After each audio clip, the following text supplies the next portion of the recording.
আসসালামু আলাইকুম, শুভ সকাল। কেমন আছেন? আলহামদুলিল্লাহ, আমরা তো ভালো আছি। গোল করে কাটুন, এমনি কাটুন। বিসমিল্লাহ। এটা হচ্ছে চাল কুমড়া, গোল করে কাটিয়ে তারপর তো দিচ্ছি। চাল কুমড়া কেটে নিচ্ছি।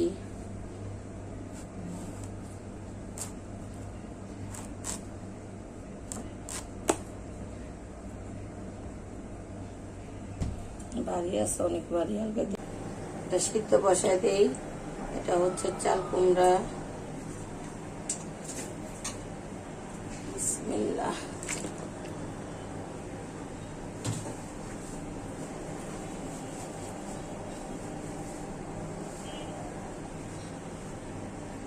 কড়াইটি বসাই দিচ্ছি, তেল দিয়ে দিই। বিসমিল্লাহ।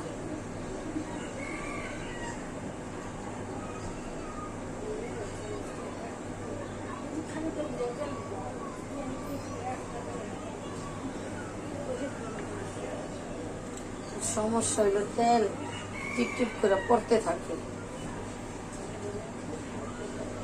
এখানে আছে আদা রসুন বাটা, পেঁয়াজ বাটা, হলুদ মরিচ লবণ, এটা দিয়ে দিচ্ছি। বিসমিল্লাহ।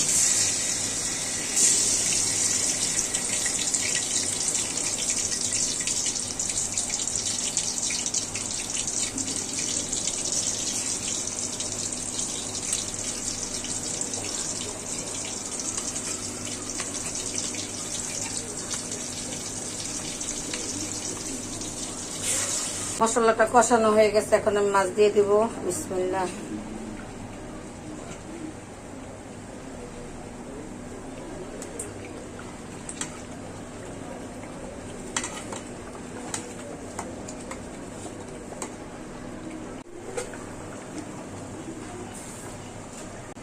আমার মাছটি কষানো হয়ে গেছে, এখন আমি এটা নামিয়ে ফেলবো।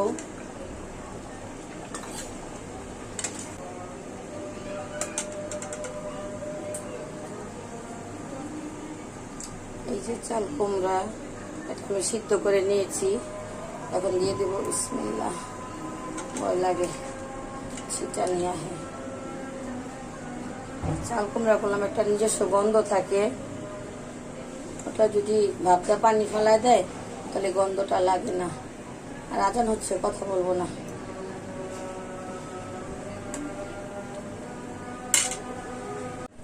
ধনিয়া পাতাটা দিয়ে দিব অবশেষে। গোল এই পাতাটা আসছে আমার না, তরকারিতে এই পাতাটা দিতেই ভালো লাগে। ওই লম্বা বিলাতি পাতাটা শুধু ভর্তার জন্যই ভালো, তরকারির জন্য ভালো না।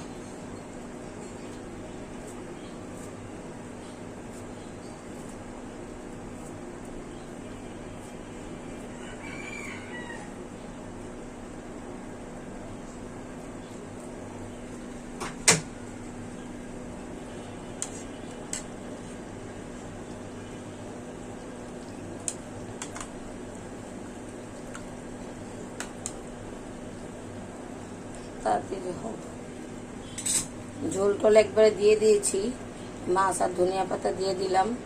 এখন ভালো করে 2-3টা বলক আসলে নামিয়ে ফেলবো। দেখে দিই, ভালো করে বলক চলে আসবে। আমার তরকারিটি হয়ে গেছে, এখন আমি এটা নামিয়ে ফেলবো। আর ঝোল শুকাবো না। বসাই দিলাম। এটার মধ্যে পেঁয়াজ আসলো, পেঁয়াজ সিদ্ধ করে নিয়েছি। এখন শাক দিয়ে একবারে বসাই দিছি, কারণ আমার অনেক লেট হয়ে গেছে, সময় খুব কম। আমার শাকটি সিদ্ধ হয়ে গেছে, এখন পানি খালি শুকাবো।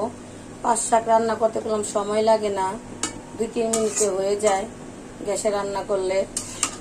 আর এটা তো কারেন্টের চুলা, একটু লেট হয়। এই যে এখন পানি শুকাবো, শাকটা এখন বাগার দিয়ে দিব। আর অলরেডি আমি ওই গ্যাসের চুলায় পেঁয়াজ রসুন বসায় দিছি, ওখানে তো লাল হবে না, তেলটা জাস্ট গরম হওয়ার জন্য ওটাতে বসায় দিছি। এটার মধ্যে শাক বসায় দিছি, এখন শাকের পানি শুকালে এটার মধ্যে নিয়ে আসবো। এই পাঁচ শাক আর কলই শাক, এটা রাঁধতে সময় লাগে না, অনেক দ্রুত হয়ে যায়। বেশি জাল দিলে শাক কালো হয়ে যায়। আর আমরা হাতে কেটে শাক খাই, আমরা বটিতে কাটি না। অনেকে শাক বটিতে কেটে খায়, আমরা হাতে কাটি, কিন্তু এটা অনেক সময় লাগে। হাতে কাটা শাকটা মজা হয় বেশি, বটিতে কাটা শাক মজা লাগে না। যে যেভাবে খেয়ে খুশি, যে যেভাবে পারে। কিন্তু আমার যত সময়ই লাগুক, হাতে কাটলে শাক অনেক সময় লাগে। তার জন্য আমি রাত্রে শাক আনি, রাত্রে কমপ্লিট করে রাখি যাতে সকালে দেরি না হয়। আজকে আমরা রান্নাতে লেট হয়ে গেছে, রান্না করতে। সমস্যা নাই, আল্লাহ ভরসা। এখন এটা রান্না করে যে নামাজ পড়বো, আগে পরে গোসল করবো। কারণ শরীর আমার পাক পবিত্র আছে, আগে নামাজটা আদায় করবো, তারপর যে গোসল করবো বিকালে।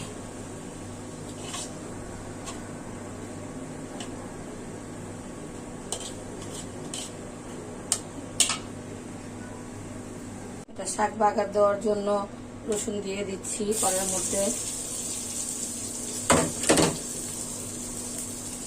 তেল দিয়ে দিচ্ছি।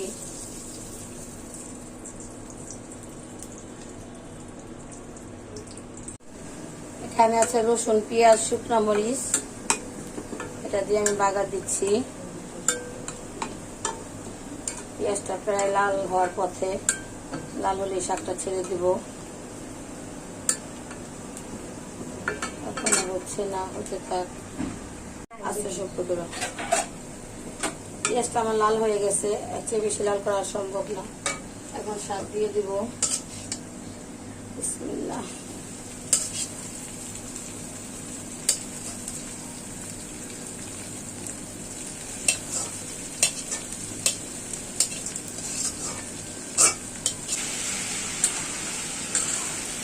ভিডিওটি ভালো লাগলে লাইক করবেন, কমেন্ট করবেন, শেয়ার করবেন, একটা সাবস্ক্রাইব করে দিবেন প্লিজ।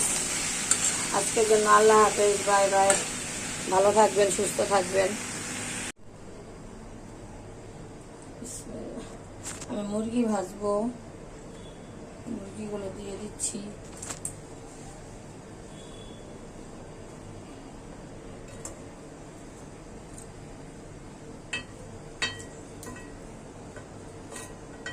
আরো কয়েক পিস ভাজবো।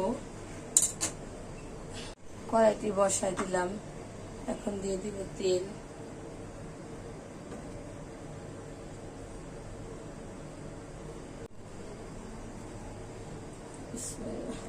আমি মুরগি ভাজবো, মুরগিগুলো দিয়ে দিচ্ছি।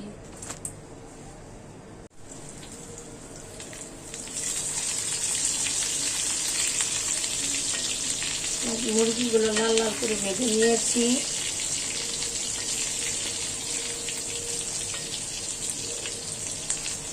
আর একটু হবে, তারপরে আবার বাকিগুলো দিব।